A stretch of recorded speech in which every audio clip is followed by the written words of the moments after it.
Salam damai saudara dan saudari yang terkasih dalam Kristus. Bersama dengan saya Patricia Bay di dalam renungan santapan firman Tuhan hari ini 26 Jun 2022, hari Minggu biasa ke-13. Renungan pada hari ini diambil dari Injil Lukas bab 9 ayat 51 hingga 62.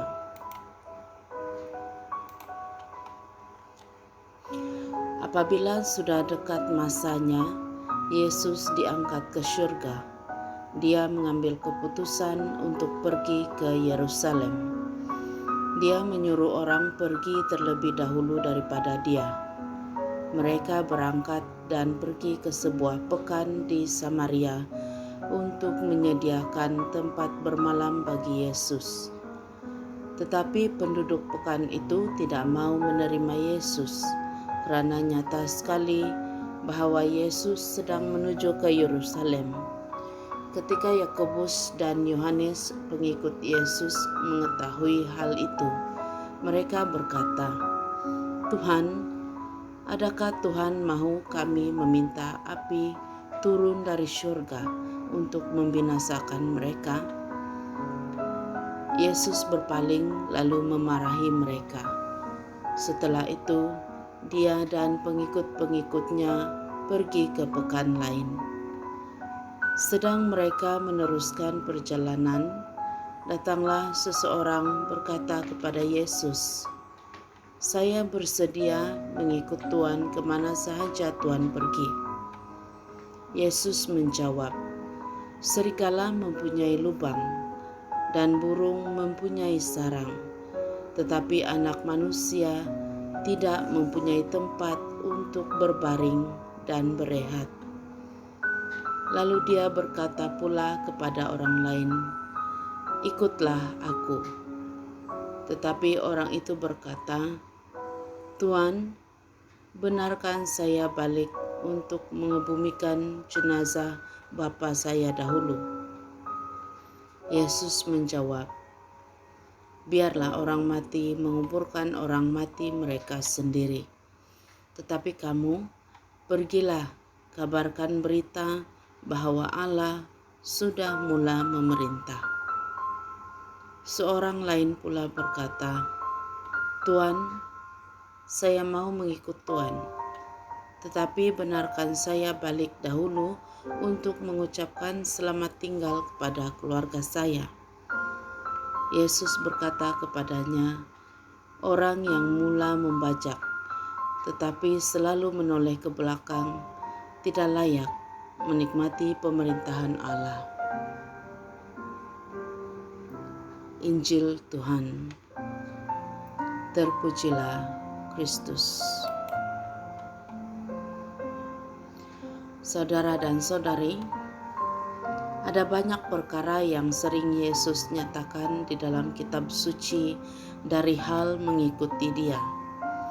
Namun kisah dari Injil Lukas pada hari ini adalah di antara yang sangat terkenal dan menjadi contoh jelas dan tegas kepada sesiapa yang benar-benar tulus mengikuti Yesus, yaitu sesiapa yang mengikuti Dia harus meninggalkan pekerjaan, meninggalkan keluarga, meninggalkan segala sesuatu yang berharga, semata-mata untuk mengikuti Dia dan menjadi murid-Nya. Dewasa ini kita masih dapat melihat situasi ini di kalangan para padri dan biarawan, malah pada cara pelayanan orang-orang tertentu. Mereka mengabdikan diri sepenuhnya dan berfokus hanya pada kerja-kerja pelayanan. Tetapi bagi kita yang sudah memiliki keluarga dan punya anak untuk diberi makan, masih punya ibu bapa yang harus dijaga sepenuh masa, masih punya pekerjaan yang menjadi tempat bergantung untuk mendapatkan sesuap nasi, syarat Yesus itu adalah seperti sangat-sangat mustahil dan tidak dapat dilaksanakan walau bagaimanapun caranya. Namun demikian, saudara dan saudari, Mari kita lihat ke semua kisah ini dari sisi yang lain.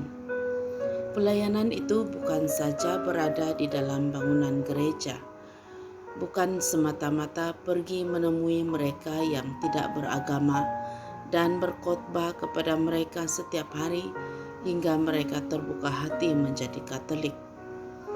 Peranan utama kita selaku orang Katolik dan selaku pengikut Kristus pada zaman ini yang paling utama adalah dengan menghidupi inti utama ajaran Yesus, yaitu hidup dengan penuh kasih. Kasih kepada Tuhan, kasih kepada diri sendiri, kasih kepada keluarga, kasih kepada masyarakat, dan kasih kepada musuh. Maksudnya, saudara dan saudari, adalah kita perlu mendahulukan dan mengutamakan misa kudus dan aktiviti gereja berbanding aktiviti lain. Menjaga diri secara fisikal dan mental agar sentiasa sehat, karena diri sendiri adalah pemberian Tuhan yang tidak ternilai. Membentuk keluarga yang sentiasa berdoa dan berpusatkan firman Tuhan. Menjadi anggota masyarakat setempat yang prihatin terhadap jiran dan sesama tanpa mengira kaum dan agama. Dan akhir sekali, berusaha mengelakkan konflik dan permusuhan dengan orang lain, sebagaimana Yesus telah memarahi Yakobus dan Yohanes yang terfikir untuk membalas dendam terhadap orang lain yang tidak mau menerima Yesus dan murid-muridnya. Jika kita berjaya melaksanakan sikap, cara hidup, dan kesungguhan seperti yang dinyatakan sebentar tadi, pastinya di mana saja kita berada, orang lain akan melihat Yesus, merasai damai Yesus, dan mendapat pengharapan dari Yesus di dalam setiap pembawaan kita. Kita juga telah menjadi pengikut Yesus yang dikasihi oleh-Nya. Kemuliaan kepada Bapa, Putra, dan Roh Kudus, seperti pada permulaan, sekarang, selalu, dan sepanjang segala masa. Amin.